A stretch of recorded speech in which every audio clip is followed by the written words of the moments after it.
My name is Ryan, and from the outside my life seemed perfect. That is, until people started calling my wife a big hole. It was then that I started looking into what was really going on, and what I found was a harsh truth that hit harder than anything I'd expected. But for now, I'll keep going with the story. I had a solid career as an engineer, a stunning wife named Emily, and a comfortable home in the heart of New York. For over 10 years, I thought everything was exactly how it should be. Emily was everything I wasn't. Outgoing, spontaneous, always eager to try something new. She could light up any room, and I loved her for it. Me, I was the steady one, more focused on the routine and keeping things stable. Maybe that's why we worked so well together, or at least that's what I believed. It started slowly, small changes that I didn't think much of at first. Emily began coming home later than usual. "Work's been hectic," she'd say, kicking off her heels and reaching for a glass of wine. "John's been piling on last-minute projects." John was her boss, and while I didn't know him too well, Emily often mentioned him. "He's demanding, but he knows what he's doing," she'd say. "He pushes you to be your best." At first, I didn't think much of it. Emily had always been career-driven, and her professional life was doing well. But as the weeks went on, I began noticing other little things. She started spending more time on her phone, her face lighting up with messages she said were just work stuff. One evening, I got home earlier than expected. Emily was in the kitchen, humming a tune as she prepared dinner. Her phone buzzed on the counter, and I caught a glimpse of the name on the screen. John. "Busy day?" I asked casually, trying to ignore the knot forming in my stomach. She turned, her smile a little too quick. "Oh yeah, just trying to get everything wrapped up before the holidays." Something felt off, but I told myself I was imagining things. Emily had always been flirty by nature. It was part of her charm. Besides, we had been through so much together, there was no way she'd betray me. The first real crack appeared during a Saturday brunch with her friends. We were sitting at a small cafe downtown, sipping mimosas and laughing at some story her friend Emma was telling. Then Emma leaned in and said, "So are you bringing Ryan to the office party this year?" Emily stiffened for just a moment before waving it off. "Oh, I don't think he'll want to come. Work parties aren't really his thing, right, babe?" I smiled politely, but felt a pang of discomfort. She hadn't even mentioned the party to me. That night, I asked her about it. "Why didn't you tell me about the office party?" She shrugged, not meeting my eyes. "I just assumed you wouldn't be interested. It's all boring work talk anyway." Her response seemed reasonable enough, but something about the way she avoided my gaze gnawed at me. For the first time, I felt a flicker of doubt. Over the next few weeks, those flickers turned into something harder to ignore. Emily started dressing up more for work. Skirts a little shorter, makeup a little bolder. She claimed it was because she wanted to look professional, but I couldn't shake the feeling that there was more to it. One evening, she came home late again, this time smelling faintly of cologne that wasn't mine. "What's that scent?" I asked, trying to keep my tone light. "Oh, probably John's," she said, laughing it off. "He leans in too close when he talks sometimes." I laughed along with her, but my mind was racing. Was I being paranoid, or was there something she wasn't telling me? As the holidays approached, Emily became more distant. She'd disappear into her office for hours, claiming she had endless reports to finish. I wanted to believe her, but a part of me couldn't help but wonder if the late nights and constant texting had more to do with John than her workload. By the time the New Year's Eve party rolled around, the tension between us was palpable. She asked me again if I wanted to come, but there was something about the way she said it, like she was hoping I'd say no. That night, I stayed home while Emily got ready to go. I watched her put on a sleek black dress that hugged her figure perfectly, her reflection glowing in the mirror. She looked stunning, but the knot in my stomach was tighter than ever. "Don't wait up," she said with a quick kiss on my cheek before heading out the door. I sat there in the silence of our living room, staring at the clock and wondering if I was losing my mind. Something was wrong. I just didn't know what. The house felt emptier than usual after Emily left. I sat on the couch, the TV murmuring in the background, but I wasn't paying attention. My mind was elsewhere. Why did I feel like I had just made a mistake letting her go? Around midnight, I glanced at my phone. No messages from Emily. She usually texted if she was staying late or needed a ride, but tonight there was nothing. I debated calling her, but something stopped me. I didn't want to seem clingy or paranoid. By the time she came home, it was nearly 2 a.m. I was still awake, pretending to be engrossed in a book. "You're up late," she said it, kicking off her heels by the door. Her voice was light, but her cheeks were flushed, and her hair was slightly disheveled. "Couldn't sleep," I replied. "How was the party?" She shrugged, avoiding my gaze. "The usual. Lots of small talk and cheap champagne." "You smell like champagne," I said with a small smile, though my chest felt tight. Emily laughed and waved me off. "It spilled on me. Some clumsy intern knocked over a glass."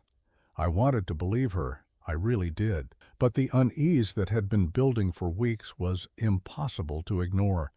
The next morning she slept in late while I busied myself around the house. Her phone was charging on the counter, buzzing occasionally with notifications. I wasn't the type to snoop, but something compelled me to glance at the screen. A message from someone named Mark caught my eye. I couldn't see the full text, just the preview. "Last night was amazing. Let's do it again soon." My heart sank. I stepped away from the phone, my hands shaking. Maybe I misunderstood. Maybe Mark was talking about the party itself. But deep down, I knew that wasn't the case. Emily woke up a couple of hours later, cheerful and full of energy. "I'm going out with Emma later," she announced over breakfast. "Girls' Day. We're going shopping for some post-holiday sales." I nodded, forcing a smile. "Sounds fun." The house felt emptier than usual after Emily left. I sat on the couch, the TV murmuring in the background, but I wasn't paying attention. My mind was elsewhere. Why did I feel like I had just made a mistake letting her go? Around midnight, I glanced at my phone. No messages from Emily. She usually texted if she was staying late or needed a ride, but tonight there was nothing. I debated calling her, but something stopped me. I didn't want to seem clingy or paranoid. By the time she came home, it was nearly 2 a.m. I was still awake, pretending to be engrossed in a book. "You're up late," she said, kicking off her heels by the door.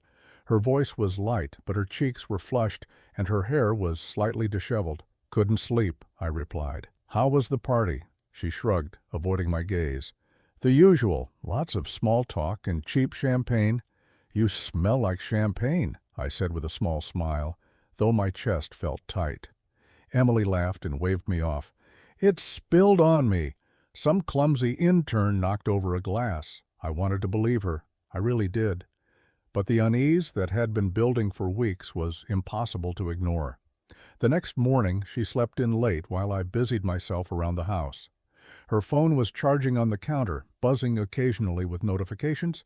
I wasn't the type to snoop, but something compelled me to glance at the screen.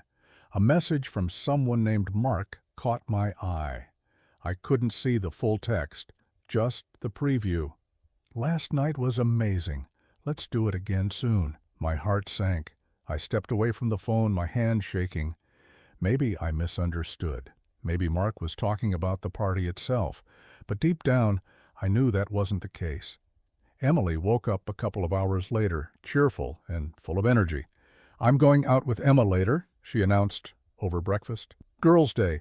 We're going shopping for some post-holiday sales." I nodded, forcing a smile.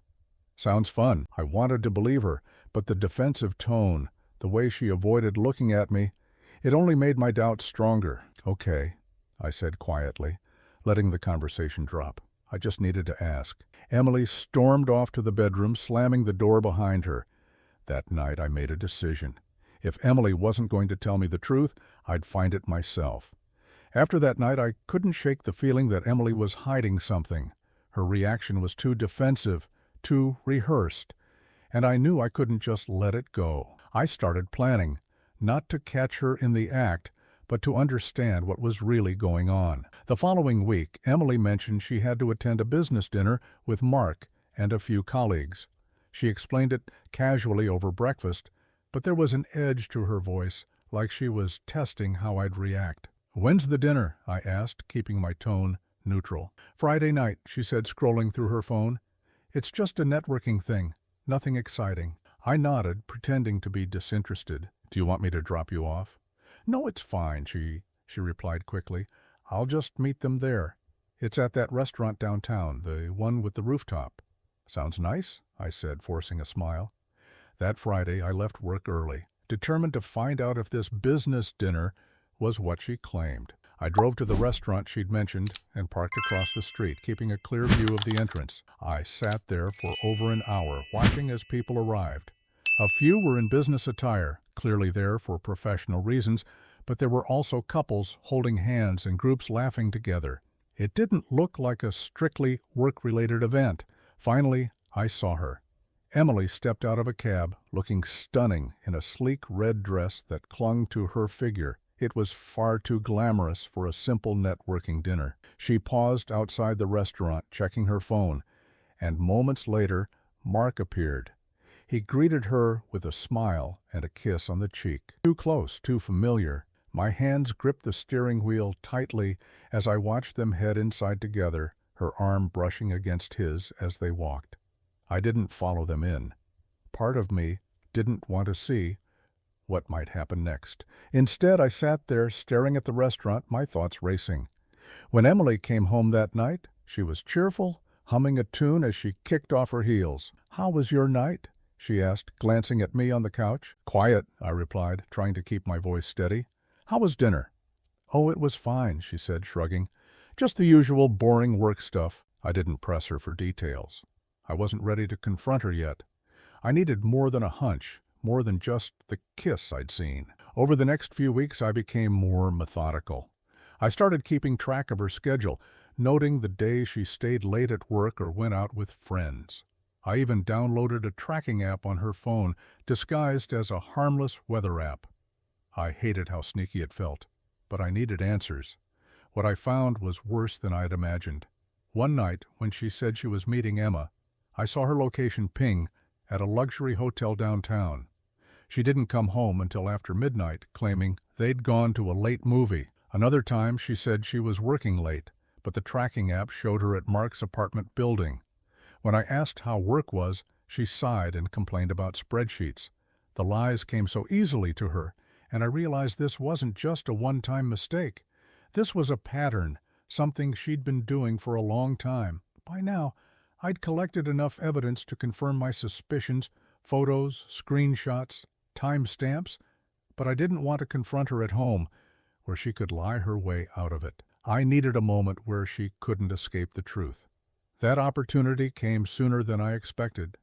Emily's company was hosting another party, a follow-up to the New Year's Eve event. This time it was a formal dinner, and she invited me along. "It's going to be boring," she said, rolling her eyes. "But they're expecting spouses, so you might as well come." I agreed, masking my emotions. This wasn't just a party. It was my chance to expose everything. I spent the days leading up to the event preparing. I compiled every piece of evidence I had. Photos of her at the hotel, screenshots of her texts with Mark, even a video I'd taken of her leaving his apartment late one night. I put it all in a folder and tucked it into my briefcase. The night of the party, Emily looked stunning. As always, she wore a black dress with a plunging neckline, her hair swept up elegantly. "You clean up well," she said with a playful smile as we left the house. "So do you," I replied, though my stomach churned at the thought of what the night would bring. At the venue, Emily immediately slipped into hostess mode, introducing me to her coworkers and laughing at their jokes. I kept my composure, shaking hands and making small talk, but my eyes were always on her and Mark. They were careful, keeping their distance in public, but I caught the small, telling gestures, a lingering glance, a hand brushing hers as they passed each other. It was all the confirmation I needed. Halfway through the evening, I excused myself and found a quiet corner to make a call. I had hired a bailiff earlier that week to serve Emily with the divorce papers, along with the evidence of her infidelity. She was waiting outside, ready to walk in at my signal. When I returned to the party, Emily was chatting with Mark near the bar, her laughter too loud, her smile too wide. I walked over and placed my hand on her shoulder. "Emily," I said, my voice calm but firm, "we need to talk." Emily turned to me, her expression faltering for a split second before she composed herself. "Can it wait?" she asked, her voice light but edged with irritation. We're in the middle of something. Mark glanced between us, his confident smirk unwavering. "It's fine, Emily," he said smoothly. "Go handle whatever you need to." I clenched my jaw, but forced a polite nod in his direction. "It won't take long," I assured her. She sighed dramatically, but followed me to a quieter part of the venue, away from the chatter and clinking glasses. I led her to a small alcove near the coat room, where we were out of earshot, but still visible enough to avoid causing a scene. "What's so urgent, Ryan?" she asked, crossing her arms. Her tone was dismissive, as if she were indulging a minor inconvenience. I reached into my Ryanette and pulled out the envelope containing the divorce papers and the evidence I'd gathered. Her eyes darted to the envelope, then back to my face, confusion flashing across her features. "What's this?" she asked, her voice wary now. "Open it," I said simply. She hesitated, then took the envelope and carefully slid out the contents. Her eyes scanned the first page, her brow furrowing as she read. Then she flipped through the photos, the hotel, Mark's apartment, the texts. Her face went pale, her mouth opening slightly as if to say something, but no words came out. I waited, letting the weight of the evidence settle over her. "Ryan," she finally managed, her voice barely above a whisper, "this isn't what it looks like." I laughed bitterly. "Really? Because it looks like my wife has been lying to me for months, maybe years. It looks like you've been sneaking around behind my back with your boss, and God knows who else." She shook her head frantically, shoving the papers back at me. "This isn't fair. You don't understand." "Don't you dare tell me I don't understand," I snapped, my voice rising. "I've seen everything, Emily. I've been watching while you've lied to my face over and over again." She stepped closer, her hands outstretched as if to calm me. "Ryan, please, just listen to me. Mark, he doesn't mean anything. It was a mistake." "A mistake?" I repeated, my voice cold. "How many times, Emily? How many mistakes did it take for you to destroy our marriage?" Tears welled in her eyes, but I didn't feel an ounce of sympathy. "You weren't there," she cried. "You were always working, always busy. I needed someone who made me feel seen, who made me feel wanted. And you thought the solution was to cheat on me?" I asked incredulously. "To throw away everything we built together because you felt neglected?" Her lips trembled, but she didn't deny it. I took a step back, shaking my head. "You know what, Emily? Save your excuses. I didn't just bring you here to have this conversation." Her brows knitted together in confusion. "What do you mean?" Before I could answer, a voice rang out from behind us. "Emily Williams?" We both turned to see a woman in a sharp black suit striding toward us, a folder tucked under her arm. It was the bailiff I'd hired. "Yes?" Emily said uncertainly, glancing at me. The woman stopped in front of her and opened the folder. "You are hereby served with divorce papers on behalf of your husband, Ryan Williams." She handed Emily the documents, her tone professional but firm. "The included materials detail evidence of infidelity, which will be submitted in court should you contest the terms." Emily's face crumpled as she clutched the papers, her hands shaking. "Ryan, you can't do this," she whispered, her voice breaking. "Please, let's talk about this.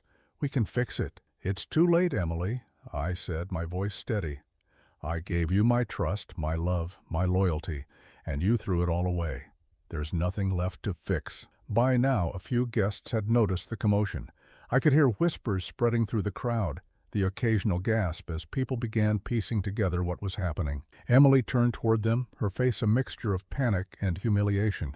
"Ryan, please," she begged, her voice hoarse. I stepped closer, lowering my voice so only she could hear.